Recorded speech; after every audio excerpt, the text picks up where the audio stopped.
Hello everyone, I'm Pawan, your co-host of CDBA. And since the last live that we did, we've had some ideas for in, and I thought I'd just like to do a short podcast on what taxes are. Generally, to the layman, taxes are something that he pays to the government on, it's there's no nothing in return. Indirect. It is indirectly rooted. So if you pay tax, you are paying it for something else. So if you pay, say, income tax, the government is giving you something in return in terms of what is known as public goods. Public goods are essentially your railways, your roads, all your electricity, and all such goods. Now, the question normally people do not ask or do not try to think, except for economists and others. So, the question is, why do government tax? What is exactly a tax? And why should a government implement a tax or impose a tax on its citizens? Wouldn't that mean taking away money from the citizens? Of course it is. But then what is a tax? A tax is something that you're bound to pay by a legal sanction. So if the government imposes a certain law announcing that there's a certain amount of tax to be paid, you pay. There's no escape. All you might have is an exemption. That means you can reduce what the amount of tax that you need to pay to the government legally. Otherwise, it's called tax evasion. If you do not reduce your tax burden legally, but you try to cover it up and then you try to show that you're paying only so much, that would be tax evasion. So now you know that what is tax, what is a tax evasion, and what is a tax exemption. Now, when it comes to taxes, broadly, you have a government can impose either a direct tax or an indirect tax. When it comes to direct taxes, it can be your corporate income tax, which is put on companies. Companies have to pay a certain amount every year, while income tax is something that you pay from your salary. So if you have any additional income, so all of that accumulated, you pay annually a certain amount, and therefore you have certain brackets. The question now is why should the government tax, and is there any other source of getting revenue for the government? That's a very interesting question. Generally, it does not strike so often because for the last couple of centuries, we have been seeing only tax as a means of resources. But in the last couple of decades or so, the means for financing governments and public expenditure has diversified. So it's no longer just taxes, it is a lot more. It can also be auctions, it can also be bonds, it can also be a lot of other sovereign guaranteed ways of funding a government. Now the question is, if I take I just made a note of it. So one is the auction of resources. But why is this not fair? Is there any problem with auctions? The problem with auction is you have to get adequate number of bids for a certain resource. So if you're buying coal, so if you are going to auction coal, you need to get the highest bidder, but then there's a lot of dealing that happens. So it generally takes time. And there's much more in auction, the problems with auction. That means you have to have a proper time frame and the timing must be right. Otherwise, like what you see with Air India, disinvestment problems, etc., reduce the revenue expected. And of course, disinvestment is one such parameter. Now, coming to taxes, there are different types of taxes. So direct, indirect, and in the under indirect, you have like two, three ideas. So under direct taxes, it's generally your income tax and corporate tax. When in indirect taxes, it is your GST, your sales tax, and your excise duties. The difference between the two is this: direct tax is, the burden is directly on you, whereas indirect tax is is actually, cast on top. The burden is put on somebody else, but he is directing it towards you. So you are indirectly paying the tax he's supposed to pay. So if you go to a shop and then you purchase,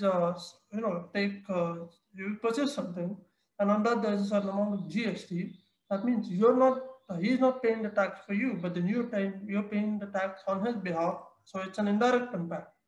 So therefore that too. And now it comes to at the root of taxes. The, the old idea has always been what is known as Robin Hood effect. So sort of in welfare economics, in generally, you have something called Robin Hood effect, wherein you create taxes as a measure to sort of balance the inequality that exists in a society.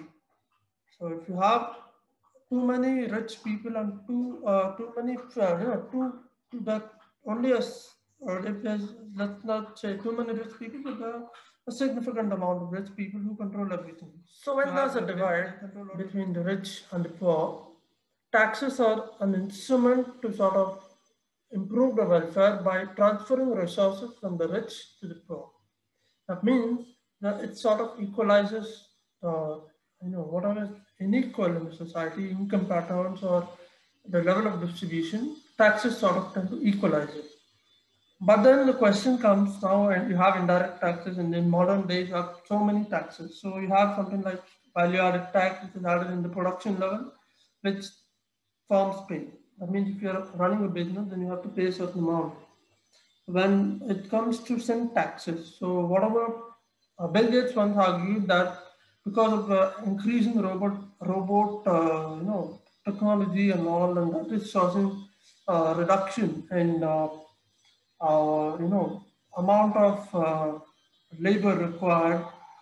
He suggested that there should be a robot tax to really discourage firms from putting not so much money into technology, but also trying to hire laborers, skilled labor, of course. This is one aspect. And the second example you can have for taxes is also, sin taxes is also a tax generally on your tobacco and alcohol, etc. And what this essentially does is raises the price of the good in the final at the final product at the final market level. Why does that? Why is that intended? What is that intended to do? Its main chief objective is to discourage a particular group's consumption if it is harmful or causing sin to the society. So that's why you often have excise duty on alcohol and all these products. Now coming to GST, in India over the last couple of 4 years or so, there has been a streamlining of indirect taxes, and a lot of indirect taxes which earlier states would collect has now come into what is known as GST, or Goods and Services Tax. It sort of subsumes all the other indirect taxes except excise and a few others, and now the state has to collect some amount, the center has to collect some amount. So in the sense, center will collect everything and then distribute it to the states.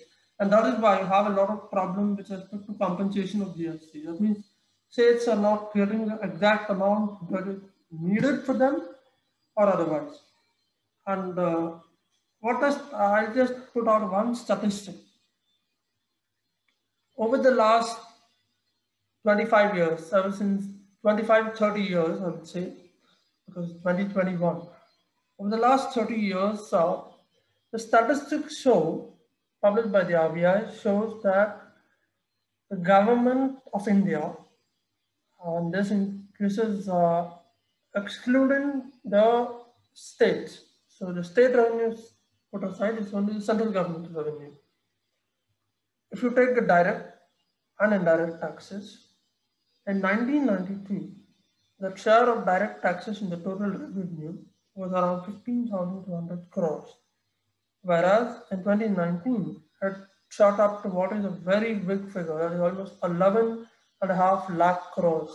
That means from something like, say, 15,000 crores to 11 lakh crores. That means the income has gone up so significantly that people are able to pay so much.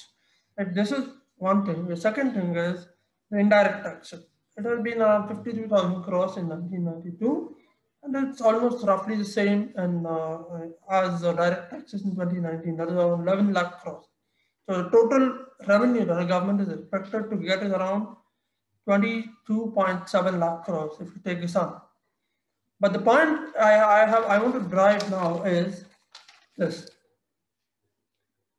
Does increasing taxes always imply better welfare? This is one question. The second question is, does an increase in the tax revenue that the government gets indicator of growth and better income distribution and better facilities? So does the government, whatever you pay to the government, does it translate into adequate government expenditure on capital, capital assets like flyovers and all the buildings, etc.? Has it translated into adequate number of schools? All this. So this is how you need to start thinking if you wanted to understand what exactly your tax can cost. Because taxes in times of low growth, that is the situation that is there now, as we are all facing, it would not be ideal to impose such high taxes, at least on a direct tax level. And that is why you have people like Dr. Subramanian Swamy and other economists arguing for a tax cut. So, or a tax, complete abolition of income tax, which is very radical, and will take time to shape a lot of thought on this, because it's not easy to create alternative government financing out of the blue. You have to have adequate. So if you take a income tax out, it means there's 11 lakh crores. Out of 11 lakh crores, it's at least around 6 lakh crores that is put aside from that is going to be foregone if you remove income tax, personal income tax to be exact. So this is a broad idea of how taxes function and what kind of taxes are there, and if you wanted to know how economists perceive taxes. So one main thing is taxes generally reduce the purchasing power that you have. So what you have is a disposable income that is left after you pay taxes. So the more the tax rate is, the lesser your disposable income is going to be. And that is why a lot of tax evasion happens, and that is why government also brings in tax exemptions, so that you can put in some money here and there and diversify your income source, so that you don't have to pay so much as an income tax. And now coming to the last segment, generally it's, you don't know what exactly is going to be a good tax generally. If you impose a tax with the objective of getting some money or trying to reduce a particular goods consumption or trying to change your consumption patterns or production patterns, that is when a tax is going to be imposed. And so the question that comes to our mind is, when can a good tax be called a good one or a fair tax?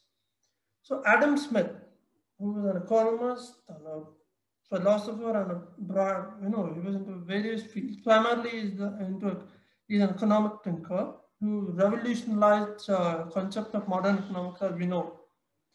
So he argued that there are 4 principles which make up, a good tax. Firstly, it is to be fair and equitable. That means it should be proportional.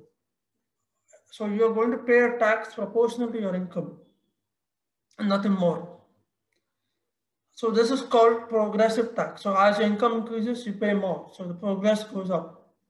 And the second thing is certainty. You should be sure of how much you're going to pay, when are you going to pay, and how are you going to pay. These 3 has to be very clear, defined in a tax law.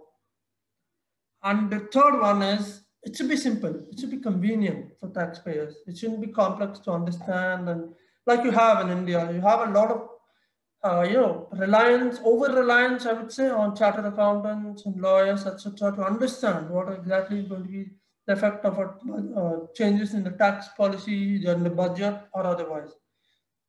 And that is why it's a big mess. So that's why you have a lot of chartered accountants, trying to help out people to understand what is going to be the effect of a tax law or going to be changes made every year. And you should just try reading out what is known as the finance bill that is published every year and is passed as part of the budget. So try reading it and you'll get an idea how complex it is. And the last part would be, it should be economic. So government should not spend too much money trying to put out officials. The whole machinery should not be put to just collect taxes. The government has a lot of other functions such as law and order, defense, international relations, economic policy, etc. So how can the government put entire machinery just to collect taxes like you would hear in the medieval ages, the kings would do, etc. So the way tax is going to be collected, the cost of collection of taxes should be minimal. It should not put too much stress on the government, nor should it put too much stress on the people. So that would form the ideal basis of taxation and tax policy in India. So in the last recent developments, because of coronavirus and COVID-19 pandemic, there has been a huge shortfall in the business activity, and this has impacted the government revenues. But with a rider, recently the GST hit almost a record collection. So what does this mean? In times of coronavirus, in times of pandemic where you have economic activity, very low economic activity, yet your the government is collecting so much money. Is it really an indicator of progress or recovery as people are saying? I don't think so, because taxation at the cost of low business activity, when the activity is very difficult to get around, when there's constant shutdown of the economy, or very less activity happening. Is taxing people, right idea to a very complex system where it's not easy to address problems. I don't think that's going to be a good argument to say that the more the tax revenue is going to go up, the more the growth is. In fact, we are having high GST growth, revenue collection in times of low growth. So is it really a good policy to have is something I would leave you all to decide or question or think about. But then this is the broad picture of what taxation is generally looked at in terms of. And so I hope you all liked it. Thanks for watching, and see you all in the next such interaction. Thank you.